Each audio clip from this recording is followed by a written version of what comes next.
Buenos días nuevamente. Ok, semana tras semana hemos ido recorriendo el libro de Oseas en el Antiguo Testamento. Vamos a ir nuevamente ahí, a Oseas capítulo 10. Pasa rápido el tiempo, estamos en el capítulo 10 de 14 que tiene el libro de Oseas. Un libro que habla acerca de un amor tan grande que tiene Dios hacia su pueblo Israel, un pueblo que le dio la espalda, un pueblo que se volvió infiel y pecador. Como en todas las oportunidades lo hemos comentado, Dios utiliza la vida conyugal del profeta Oseas para ilustrar la situación espiritual del pueblo de Israel.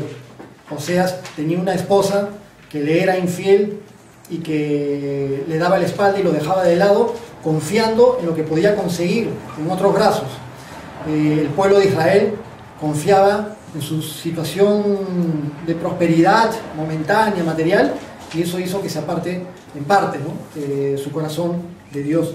Toda esa situación generó que Israel cayera en un gran pecado, en una tremenda idolatría, en una tremenda incredulidad con respecto al creador del universo, mientras que ponía su confianza y su fe en ídolos de los otros pueblos. Y así hemos ido leyendo capítulo tras capítulo el clamor de Dios por un pueblo que se está autodestruyendo. Habíamos comentado la semana pasada cosas tan fuertes y tan feas que habían sucedido en Israel, y ahora vamos a seguir hablando un poco acerca de eso, aunque dentro del capítulo 10 también tenemos una voz de esperanza, pero digamos, como para decir en breves palabras qué es lo que el Señor nos quiere decir a través de este capítulo 10, es tiempo de buscar a Dios. Es tiempo de buscar a Dios. Y no solamente en la época de Israel, cuando se escribió esto, 750 años antes de Cristo, 740 años de Cristo, sino para nuestros tiempos también. Es tiempo de buscar a Dios. Así que vamos a ir leyendo el capítulo 10 y lo vamos a ir comentando. Oseas 10:1 dice: Israel es una frondosa viña que da abundante fruto para sí mismo. Conforme a la abundancia de su fruto, multiplicó también los altares. Conforme a la bondad de su tierra, aumentaron sus ídolos. Y eso es lo que comentamos al principio, ¿no? A Israel le estaba yendo bien, estaban abundando sus cosechas, pero Dios les había dicho desde antes, cuando salieron de Egipto, que Dios les iba a proveer una tierra que fluía leche y miel, una tierra en la cual ellos no habían trabajado y que Dios se las regalaba, que Dios se las ponía por delante. Tierras, prosperidad, una buena situación. Pero conforme iban prosperando más y más, de pronto fueron decayendo más espiritualmente. Y puede ser que gran parte de ese decaimiento espiritual haya tenido su causa en la prosperidad material. ¿Por qué? Porque cuando las personas no saben equilibrar las cosas y no saben poner en su lugar la bendición material y la ponen por encima de Dios, entonces se apartan cada vez más y más de Dios y van decayendo, se van corrompiendo. Por eso fue que en el libro de Proverbios el proverbista escribió también un pasaje donde le pide a Dios y le dice: no me des mucho para que mi corazón no se aparte de ti. Vamos a leerlo mejor literalmente en el libro de Proverbios, en el capítulo 30. Vamos a ir después del libro de Salmos.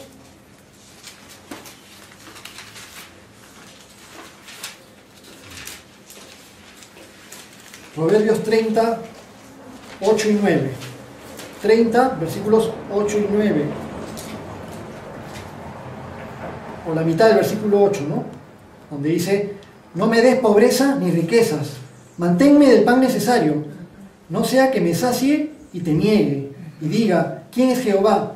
O que siendo pobre hurte y blasfeme el nombre de mi Dios. A veces cuando las personas o los pueblos tienen una muy buena situación y una muy buena prosperidad económica, puede ser que se empiecen a rendir completamente y a sentir seguros completamente y autosuficientes, dejando a Dios de lado. Mi vida depende de mí mismo, mi futuro depende de lo que yo haga, de lo que yo forje, tú eres tu futuro, etcétera, etcétera. Hay una serie de lemas que se dan en el mundo contemporáneo con respecto a que uno es el que forja las circunstancias de su vida. En cierto modo sí, pero sabemos que si el ser humano no se vuelca a su creador, todo lo que logre no va a tener sentido. Entonces el pueblo de Israel tenía cada vez mayor prosperidad económica, pero su corazón se había apartado de Dios y se sentían autosuficientes, creían que no les iba a pasar nada y creían que podían decaer moralmente, que podían caer en cualquier tipo de pecado y que eso era normal, que todo el mundo lo hacía, que no había ningún problema, que eran modernos en su época, 700 años antes de Cristo, de repente se sentían modernos. Hoy ya estamos en los 700, ya no estamos en los 1000 antes de Cristo. Como muchas veces escuchamos en nuestros tiempos, la gente cree que ser moderno significa una disipación moral y dejar de lado cosas básicas de un comportamiento que agrade a Dios. Dios quiere bendecirnos, Dios quiere que nos vaya bien, pero Dios no quiere que perdamos la perspectiva de cómo deben ser las cosas. Nunca debemos poner el corazón en las añadiduras antes que en Dios. Jesús nos dice, busca primero el reino de Dios y su justicia, y todo lo demás te va a ser dado por añadidura. Estamos en tiempos en que la sociedad nos dice todo lo contrario. Busca primero las añadiduras, y si te sobra tiempo, vas un ratito a la iglesia. Entonces queremos que sea las cosas en su lugar. Primero Dios por sobre todas las cosas. Entonces necesito evaluar mi corazón también. Porque Israel se fue deslizando, se fue deslizando, se fue deslizando. Nosotros no queremos deslizarnos. Evaluar nuestro corazón todos los días. Y ojo, que no hay que ser rico para caer en el pecado de amar las riquezas. Pueden haber personas pobres que aman tanto las riquezas y que aman tanto el poder, que están queriendo eso, queriendo eso, queriendo eso y dejando a Dios de lado. Y sin embargo, siguen siendo pobres. Pero su corazón está enfocado en las riquezas. Entonces, el problema es ese. ¿Dónde está el enfoque del corazón? Y si el enfoque es el erróneo, entonces las personas dejan de lado a Dios y empiezan en esta decadencia espiritual, como le había pasado a Israel. Continuamos en Oseas, capítulo 10, versículo 2. Dice, está dividido su corazón, ahora serán hallados culpables. Jehová demolerá sus altares y destruirá sus ídolos. El corazón de Israel estaba dividido. La palabra hebrea o la raíz hebrea que menciona la palabra corazón es una raíz que habla acerca de algo interior, que puede implicar también sentimientos y voluntad. Entonces estamos hablando de los sentimientos, la voluntad, el corazón, lo que hay dentro del pueblo estaba dividido.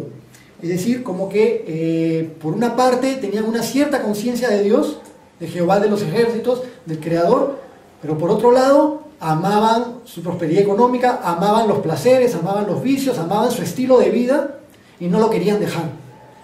Y se iban detrás de prácticas religiosas que sí les consentían su estilo de vida. Prácticas religiosas que sí les consentían las borracheras, las orgías, las prácticas pecaminosas. Y así muchas veces sucede en nuestros días también. Dicen, oye, ¿qué? ¿Tú perteneces a una iglesia cristiana? ¿Ah, que son evangélicos? Oye, y ahí te dejan tomar, oye, y ahí te dejan ir a fiestas, y están todo el tiempo pensando en qué cosa te prohíben, qué cosa no te prohíben. Pero entonces, muchas personas no quieren acercarse a la palabra de Dios, y muchas personas no quieren escuchar el mensaje del Evangelio, y muchas personas no se quieren congregar, porque ya saben que no quieren dejar su estilo de vida. Saben que cuando van a ser confrontados con la palabra de Dios, algo va a chocar, algo no va a ir con lo que ellos quieren hacer o con lo que quieren seguir haciendo. Entonces Israel estaba con esta especie de doble ánimo, y eso es un problema que malogra la relación de Israel con Dios y que también puede malograr la relación de un individuo con respecto a Dios. No se puede servir a dos señores. ¿Se acuerdan que Jesús nos lo dijo? Jesús lo habló con respecto a las riquezas. No puedes servir a Dios y a las riquezas al mismo tiempo. O amas a uno o amas al otro. Pero siempre va a prevalecer el amor de uno sobre el otro. No se puede tener a dos señores. Es como tener dos esposas o dos esposos. No se puede, no se debe. Se va el corazón para un lado, se va para otro. Pero no se hacen las cosas bien. El hombre de doble ánimo, también dice la palabra, es inconstante en todos sus caminos. Entonces, como que no te enfocas bien en lo que tienes que hacer. Entonces, ¿qué quiero hacer yo con respecto a mi vida? Volcar mi corazón y todo mi sentir únicamente al Creador. Las demás cosas les doy el lugar que deben tener. Primero buscando a Dios con todo nuestro corazón. Las añadiduras son solo medios, no son los objetivos de mi vida. Por añadidura nosotros entendemos qué son, ¿no? Comida, vestido, casa, riquezas, educación, casarse, muchas cosas que los seres humanos buscan, muchas que no son malas, pero que son añadiduras, es decir, que vienen después de Dios. Pero también, por supuesto, debo dejar completamente de lado todo aquello que yo busque antes de Dios, pero que además sea pecaminoso. En el caso de las cosas que son pecaminosas, ya no son añadiduras, son cosas que simplemente no deben estar ni en nuestro vocabulario ni en nuestras vidas, entonces ni siquiera para contemplarlo, ¿no? Vamos a los versículos 3 y 4. Seguramente dirán ahora, no tenemos rey, porque no temimos a Jehová. ¿Y qué haría el rey por nosotros? Han hablado palabras jurando en vano al hacer pacto. Por tanto, el juicio florecerá como ajenjo en los surcos del campo. A los últimos reyes que había tenido Israel les había ido muy mal, habían ido degenerándose más y estaban en un proceso de decadencia moral, espiritual y finalmente militar también, porque terminaron siendo conquistados por el ejército asirio. Con los últimos 5 reyes o 4 últimos reyes de Israel les fue muy mal, fue el debacle hasta que fueron completamente conquistados. Pero acá hay como una especie de clamor del pueblo, ¿no? Dice, no tenemos rey porque no temimos a Jehová. Tenían rey, pero era como si no tuvieran rey. Es decir, el liderazgo de la nación se había perdido, la sensación de autoridad. Pero ¿qué sensación puede haber de autoridad si el rey está corrompido, si el rey está degenerado, si está en decadencia moral? Cuando los gobernantes dejan completamente a Dios de lado y se degeneran, las consecuencias de sus actos son sufridas por toda la población. Entonces afecta. Un gobernante que no teme a Dios es una desgracia para el pueblo. Y eso sucede en todas las naciones de la tierra y también sucede en nuestro país. ¿Y los gobernantes de nuestro país temen o no temen a Dios? Desgraciadamente, muchas veces los gobernantes quieren llegar al poder solo para eso, para tener poder, para tener posición económica, y en vez de confiar en el Creador, van a buscar a los brujos para preguntarles cómo les va a ir, para preguntarles si van a seguir gobernando, para ver cómo van a ir las cosas. Buscan a los brujos, buscan cualquier cosa, menos confiar completamente en el Creador. Entonces, el corazón de los gobernantes afecta a la nación. Necesitamos orar porque Dios permita que surja un gobernante que tema a Dios. Entonces, las cosas van a ir mucho mejor. Pero hay un doble aspecto. Hay una doble responsabilidad. Hay una responsabilidad de los gobernantes y Dios se las va a tomar en cuenta, porque el pecado de los gobernantes afecta al pueblo. Pero también hay una responsabilidad de la población. Acá mismo los israelitas como que lo estaban diciendo, ¿no? Porque no temimos a Jehová, no tenemos rey. Es decir, el pueblo pecador que no teme a Dios, no tiene buenos gobernantes. Un pueblo pecador que se aparta de Dios, empieza a tener malos gobernantes también. Hay una doble consecuencia. Recuerdan un refrán, no es bíblico, pero es mundano, que dice, cada pueblo tiene el presidente que se merece, o cada pueblo tiene el gobernante que se merece.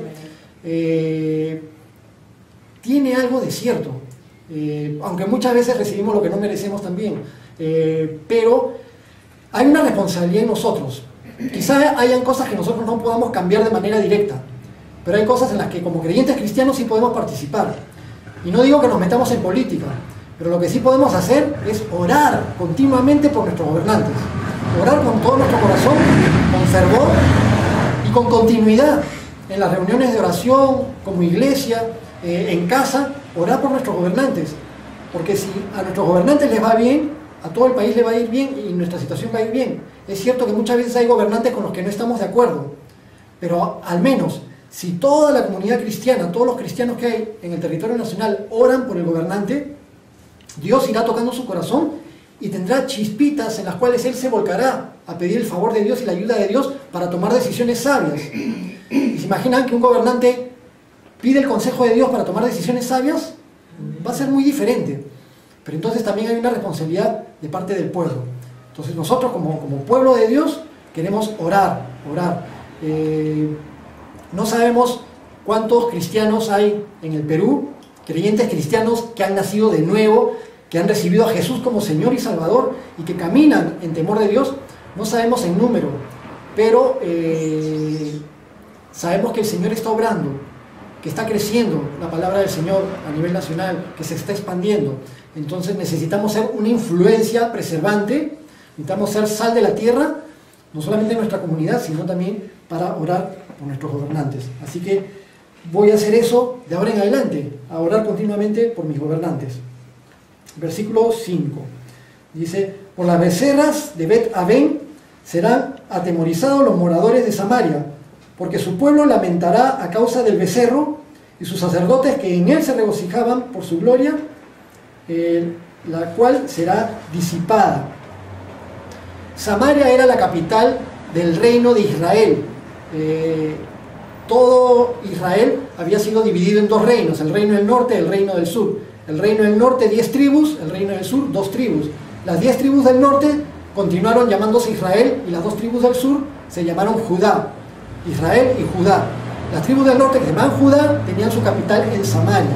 Y en 2 puntos de Israel, en 2 puntos extremos de Israel, pusieron centros de idolatría, levantando un becerro de oro, al igual que Israel había hecho en el desierto cuando recién habían salido de Egipto, cuando Moisés estaba en el monte conversando con Dios y recibiendo la ley de Dios, y el pueblo rápidamente apartó su corazón de Dios y se hicieron un becerro.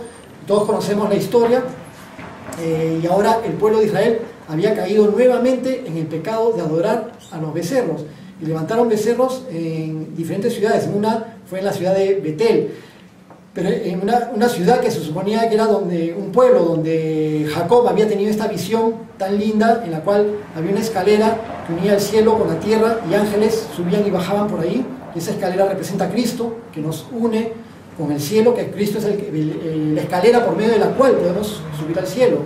Y ese lugar que fue santificado por Dios ahora está siendo profanado con esta idolatría, aparte de tantos altares y tantos lugares de culto idolátrico que habían levantado en Israel, junto con prácticas inmorales y prácticas pecaminosas. La palabra Bet-Aven significa casa de vanidad. La palabra Aven puede significar vacío, vanidad, pero también se puede llevárselo de la iniquidad, de las cosas que no tienen sentido también. Entonces se usa Bet-Aven como un apodo, un sobrenombre para la ciudad de Betel. Betel, que debía ser casa de Dios, pero estaba volviendo casa de vanidad, casa de maldad, un lugar vacío. Y ese apelativo lo recibió Betel cuando pusieron allí el becerro en adoración. Continuamos con los versículos 6 y 7. Aún será él llevado a Asiria como presente al rey Jareb. Efraín será avergonzado e Israel se avergonzará de su consejo. De Samaria fue cortado su rey como espuma sobre la superficie de las aguas. Entonces, históricamente se dio esta realidad. Los asirios se convirtieron en un imperio poderoso, conquistaron y arrasaron con todo Israel en el año 722 a.C. El imperio asirio destruyó completamente Israel y los diseminó, los dispersó por el mundo.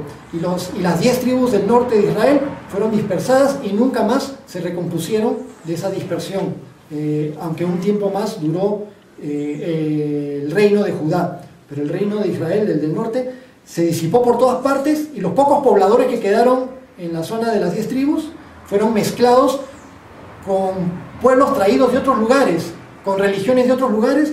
Hubo una mezcolanza y de ahí salieron los famosos samaritanos, que en los tiempos de Jesús eran aborrecidos por los judíos, porque tenían una religión mezclada y porque tenían costumbres mezcladas, y los judíos no aceptaban esa mezcolanza que tenían los samaritanos posteriormente. Versículo 8. Y los lugares altos de Aven serán destruidos. El pecado de Israel crecerá sobre sus altares, espino y cardo, y dirán a los montes, cubridnos, y a los collados, caed sobre nosotros. Nuevamente repiten la palabrita esta, Aven, de donde sale la palabra Bet Aven. Y nuevamente estos lugares de maldad, de iniquidad, de vacío, van a ser completamente destruidos. Y la destrucción y el sufrimiento va a ser tal, y un sufrimiento tan fuerte, que la misma población, en su sufrimiento, en su caminar, siendo llevados cautivos, o siendo llevados esclavizados, o viendo tanta calamidad, van a pedir a los montes, cúbrannos, tápennos. Algo muy parecido a lo que va a suceder en un futuro no muy lejano en nuestro planeta, en el planeta Tierra. En el libro de Apocalipsis, en el capítulo 6, cuando se inicia el periodo de la gran tribulación, ese periodo de 7 años que va a venir cuando inmediatamente después del rapto de la iglesia, cuando la iglesia de Jesucristo sea raptada y llevada al cielo y ya no haya ningún impedimento en la tierra para que se desarrolle por completo la maldad y la iniquidad, entonces va a ser levantado un líder a nivel mundial que va a querer tener el control de toda la población mundial, un líder que nosotros le decimos el anticristo, y va a gobernar por aproximadamente 7 años, pero va a haber 3 años y medio en los que igual les va a tener mayor poder. Pero va a haber un tiempo de gran tribulación sobre la tierra, y durante ese tiempo de gran tribulación, en el capítulo 6, hacia finales del capítulo 6 de Apocalipsis, menciona que entre las consecuencias de ese tiempo de tribulación va a haber un tremendo terremoto, cataclismo, unas circunstancias en las cuales van a caer las estrellas del cielo y todo, y la población de la tierra van a pedir montes, cúbranos, tápennos de la ira del Cordero, porque van a reconocer que algo sobrenatural está pasando. Igual sucedió con Israel en ese tiempo. Llegó el tiempo de la calamidad y fue tan fuerte que se daban cuenta que estaban sufriendo consecuencias nefastas y pedían eso, cubran los montes. Preferían ser tapados y arrasados que lo que estaban teniendo que experimentar en ese momento. Vamos al versículo 9.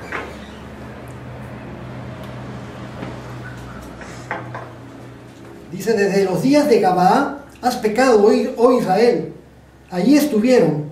No los tomó la batalla en Gabaa contra los inicuos. Y los castigaré cuando lo desee. Y pueblos se juntarán sobre ellos cuando sean atados por su doble crimen.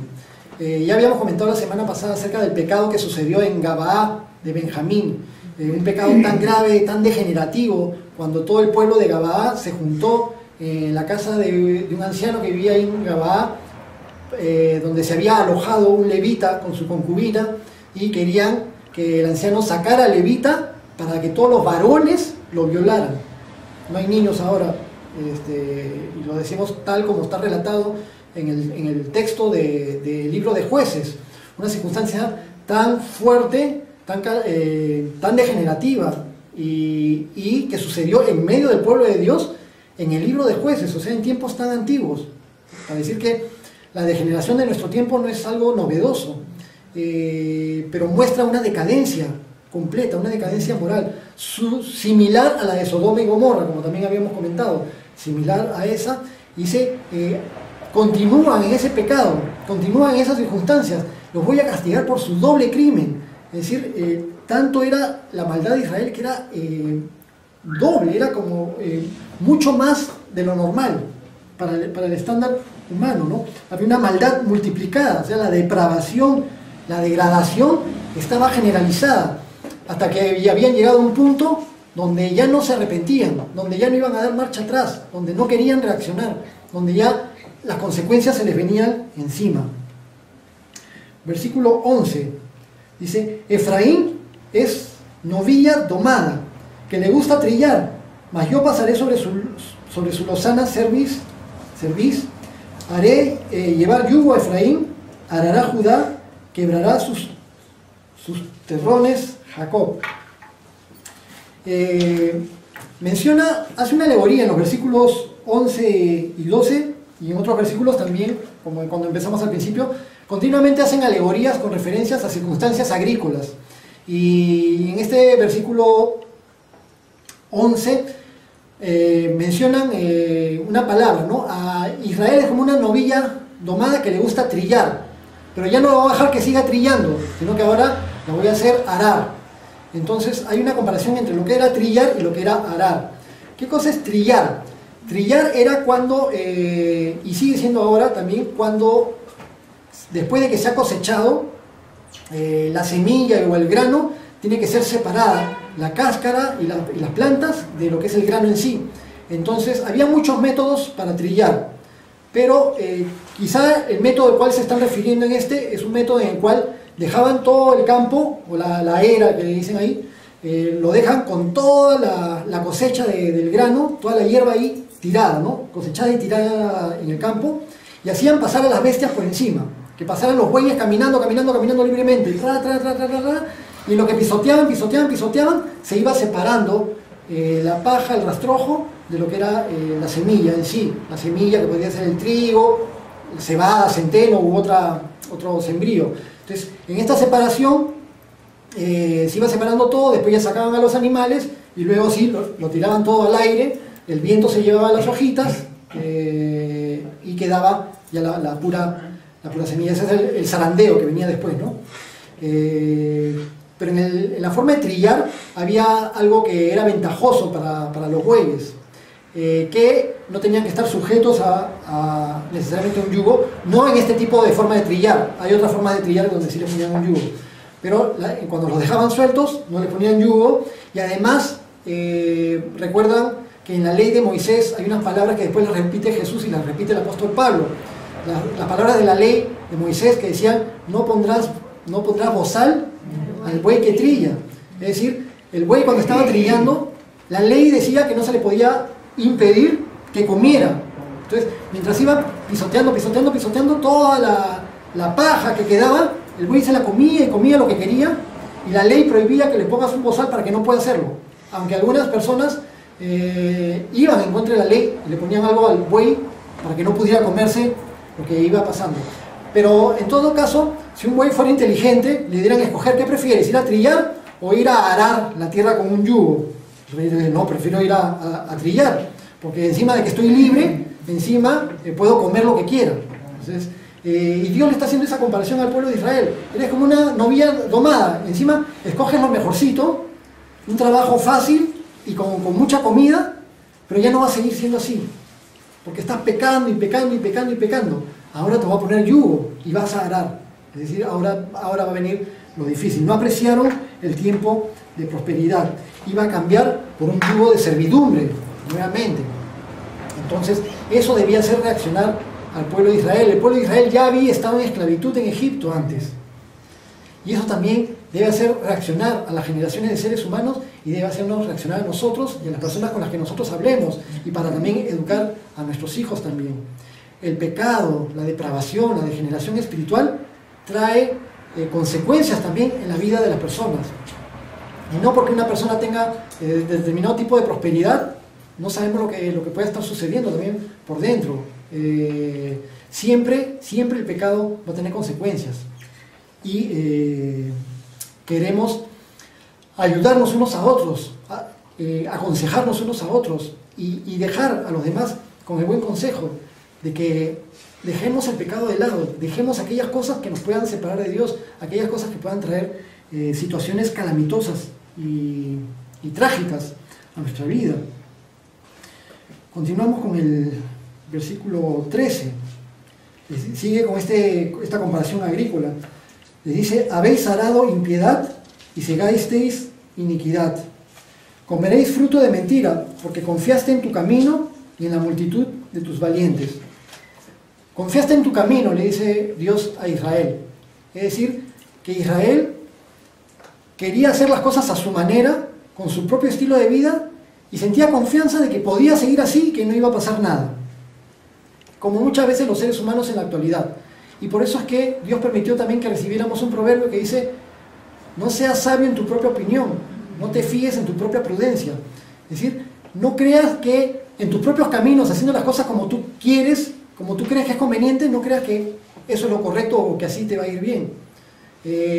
Muchas personas se basan en la psicología del mundo contemporáneo, la psicología del sentido común, en el consejo de las personas, en el consejo de las mayorías. Oye, estoy haciendo esto. No, no te preocupes, todo el mundo lo hace, no está tan mal. Y como escucho que alguien me aconseja eso, me siento más tranquilo. Y continúo haciendo lo que no está bien, sabiendo que no está bien. Debemos cortar con eso también.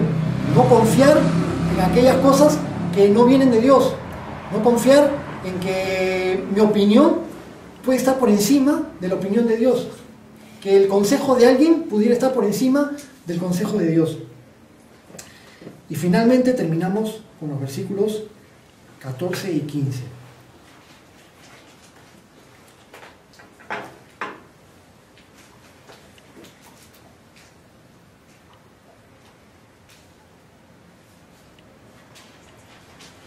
Por tanto, en tus pueblos se levantará alboroto y todas tus fortalezas serán destruidas, como destruyó Salmán a Bet Arbel en el día de la batalla, cuando la madre fue destrozada con los hijos. Así hará a vosotros Betel, por causa de vuestra gran maldad. A la mañana será del todo cortado el rey de Israel. En estos dos últimos versículos habla acerca de una destrucción final y cruenta, con las consecuencias nefastas de la guerra y de la conquista que iba a experimentar Israel. El pueblo asirio o el ejército asirio era un ejército sumamente despiadado, que cuando conquistaba pueblos, arrasaban con los pueblos completos, entraban con espadas y mataban mujeres y niños, a los que tomaban cautivos, se divertían con ellos, a veces tomaban a la gente, les cortaban los párpados por diversión, y les dejaban sin párpados, con las cuencas al aire, a veces les cortaban los labios y les dejaban con toda esta parte también al aire, por simple diversión. Les ponían garfios que atravesaban por acá y de ahí los jalaban y se los llevaban esclavizados y cosas así, cosas horribles que se han visto en la historia de la humanidad, porque el ser humano no tiene límites en el grado de su crueldad. Pero eso puede suceder en nuestros días. Hay muchas cosas que suceden en nuestros días de las cuales nunca nos enteramos.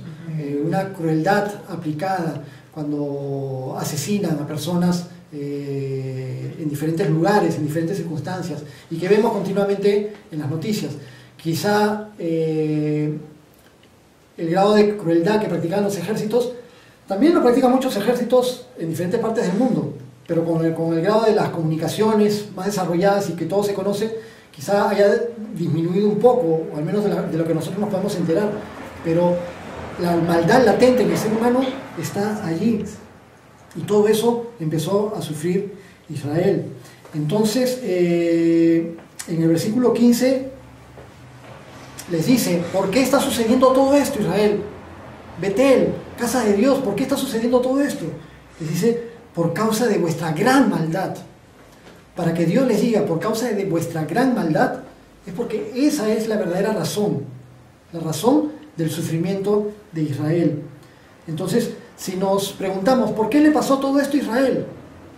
Dios lo sabe todo, Dios lo ve todo, y Dios dice la razón: por causa de su gran maldad, una maldad generalizada, una depravación y una degeneración generalizada que duró por varios siglos, mientras Dios les daba una y otra y otra y otra oportunidad para que reaccionen y se arrepientan. Les enviaba profetas y profetas y profetas, a los cuales expulsaban, a los cuales mataban, a los cuales rechazaban. Dios les dio su palabra también. Y esta palabra de Dios ha llegado hasta nuestros días y llega a nosotros como seres humanos. Como creyentes cristianos somos encargados de dar la palabra de Dios a una humanidad que se pierde. Pero primero tenemos que permitir que esta palabra surja cambios en nuestras propias vidas. Entonces, nosotros como creyentes cristianos queremos caminar más y más con Cristo. Queremos llenarnos de Él y ser conformados a la imagen de Jesús. Ya no dejar en nuestra vida nada que nos pueda apartar de Dios. Más bien queremos apartar de nuestra vida todo lo malo, todo aquello que nos puede inclinar hacia cualquier aspecto más mínimo de maldad. Quiero mencionar el versículo 12, porque lo leí la mitad y la mitad no lo leí. Cuando habíamos hablado de esta comparación agrícola: sembrad para vosotros en justicia, segad para vosotros en misericordia, haced para vosotros barbecho, porque es el tiempo de buscar a Jehová hasta que venga y os enseñe justicia. Es decir, a empezar a hacer lo correcto, a empezar a volcarse a Dios, a empezar a buscar a Dios con todo el corazón, porque ya es tiempo de buscar a Dios. Como habíamos mencionado, el mensaje central de este capítulo para nosotros, para el pueblo de Israel de esa época y para nosotros también ahora, es tiempo de buscar a Jehová hasta que venga y os enseñe justicia. ¿Jesús vino o no vino? Vino Jehová, vino Yahvé, vino Yahweh, vino el Hijo de Dios. Yahweh es salvación, Yahshua, Jesús. En Jesús está el nombre de Dios. Vino y enseñó lo que Dios quiere de nosotros. Cómo es que nosotros nos podemos acercar a un Dios santo, a un Dios justo. Y la única manera es arrepintiéndonos de nuestros pecados, pidiéndole perdón a Dios, siendo lavados con la sangre de Cristo. Es la manera en la que alcanzamos la justicia de Dios y nos podemos acercar a Él. Entonces, ¿con qué nos quedamos el día de hoy? No viviré mi vida para buscar una prosperidad material que me pueda alejar de Dios, sino que me acercaré a Dios y recibiré bendiciones. Si Dios nos permite, recibiré bendiciones materiales, pero como añadidura, no como el objetivo de mi vida. No quiero tener un corazón dividido, que esté anhelando fama, dinero, poder y placeres, y a la vez teniendo una conciencia de Dios. No quiero tener un corazón dividido, quiero tener un corazón bien establecido en anhelar tener una buena relación con Dios. ¿Quién desea tener una buena relación con Dios? Amén. Qué bueno que estamos de acuerdo. También pediremos cada uno de nosotros en forma particular y juntos también en nuestras reuniones de oración, pediremos por nuestros gobernantes. Queremos tener gobernantes que teman a Dios. ¿Es posible que nuestro gobernante actual, Ollanta Humala, pueda tener y pueda desarrollar un temor de Dios? No hay nada imposible para Dios. Si todo el pueblo de Dios se une a orar, el Señor lo puede hacer. Entonces hay que hacerlo. El Señor puede poner las circunstancias. Podemos ya orar y en el 2016 vendrá un nuevo gobernante. Orar porque ese nuevo gobernante tenga temor de Dios. Lo mejor que nos podría suceder como país. Y finalmente, sembraré en lo espiritual e invertiré en el reino de los cielos. El Señor Jesús nos dijo en Mateo que no nos hagamos tesoros en la tierra, donde la polilla y el orín corrompen, y donde los ladrones minan y hurtan, sino que nos hagamos tesoros en el cielo, donde ni la polilla ni el orín corrompen, y donde los ladrones no minan ni hurtan, porque donde esté vuestro tesoro, ahí estará vuestro corazón. Vamos a orar y terminar así nuestro mensaje de hoy. Bendito Dios, te damos muchas gracias por habernos dado nuevamente el privilegio de recibir tu palabra. Es palabra, Señor, donde vemos que suceden circunstancias duras, difíciles para tu pueblo Israel, pero claramente está explicado hacia el final del capítulo 10 que son las consecuencias de su propia maldad las que hicieron que experimenten tanto sufrimiento. Bendito Dios, ayúdanos a que podamos entender cuán importante es para nosotros que nos volquemos hacia ti, que busquemos a nuestro Creador, que busquemos acercarnos a ti de la manera que tú quieres que nos acerquemos a ti, y no por medio de nuestras propias religiones y nuestras propias maneras de pensar y nuestro propio criterio. Bendito Señor, ayúdanos a comprender que un Dios santo no puede convivir con el pecado, que un Dios santo, santo, santo no puede convivir con el amor a las riquezas, al poder, a la fama y a los placeres. Bendito Señor, ayúdanos a poner las cosas en prioridad. Ayúdanos a que busquemos primero tu reino y su justicia. Bendito Señor, todas estas lecciones que aprendemos de tu pueblo Israel, ayúdanos a entenderlas, no para criticarlos, no para juzgarlos, sino para que nos consideremos a nosotros mismos, para que nos evaluemos espiritualmente y para que seamos también una influencia apropiada, una influencia preservante para esta sociedad, en este mundo en el que vivimos en la actualidad también. Bendito Dios, te pedimos por nuestro gobernante, por el presidente que está gobernando actualmente, por los ministros, por los alcaldes, por los congresistas, por los jueces. Te pedimos, Señor, que toques sus corazones, que se den cuenta, Señor, de que sin ti, sin tu consejo, sin tu sabiduría, no van a poder gobernar bien, que si se apartan de ti buscando sus propios intereses, van a traer desgracia a sus familias y a la nación también. Bendito Dios, gracias por darnos este tiempo y todo te lo pedimos en el nombre de tu Hijo Jesús. Amén.